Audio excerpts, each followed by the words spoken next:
നമസ്കാരം, സമഗ്രയിലേക്ക് സ്വാഗതം. Kallikkandy NAM college student magazine പ്രകാശനം ചെയ്തു. ഓടക്കുഴൽ അവാർഡ് ജേതാവ് P. സുരേന്ദ്രൻ പ്രകാശനം നിർവഹിച്ചു. ഭരണകൂടത്തിന്റെ നിഷേധാത്മക പ്രവർത്തനങ്ങൾക്കെതിരെ ശബ്ദിക്കാൻ കഴിയണമെന്ന് പ്രശസ്ത സാഹിത്യകാരൻ P. സുരേന്ദ്രൻ പറഞ്ഞു. Kallikkandy NAM college students magazine പ്രകാശനം ചെയ്ത് സംസാരിക്കുകയായിരുന്നു ഓടക്കുഴൽ അവാർഡ് ജേതാവായ P. സുരേന്ദ്രൻ.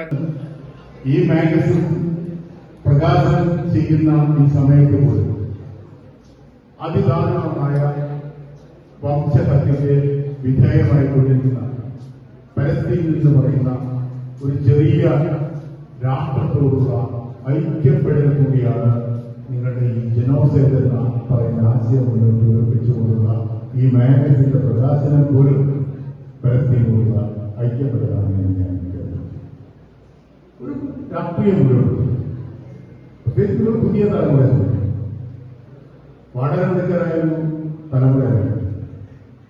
ഞങ്ങളെക്കാൾ വളരെ ബഹുദൂരം സഞ്ചരിക്കുന്ന, വളരെ വ്യത്യസ്തത സഞ്ചരിക്കുന്ന, ലോകത്തിന്റെ അതിരുകൾ തന്നെ പുനർനിർവചിച്ചു കഴിഞ്ഞ, അല്ലെങ്കിൽ ലോകത്തിന് അതിരുകളേ ഇല്ല എന്ന് വിശ്വസിക്കുന്ന MEF general secretary PPA Hameed magazine ഏറ്റുവാങ്ങി. പ്രിൻസിപ്പൽ ഡോക്ടർ മജീഷ് T അധ്യക്ഷത വഹിച്ചു. PPA Hameed, staff editor doctor Hussain C, student Agarwal Muhammad Sanik, doctor Muhammad Ismail KM, Ali K, Sameer Parambath, Nasrulla M, union chairman Muhammad Alfan തുടങ്ങിയവർ സംസാരിച്ചു. സമഗ്ര ന്യൂസ്, പാനൂർ.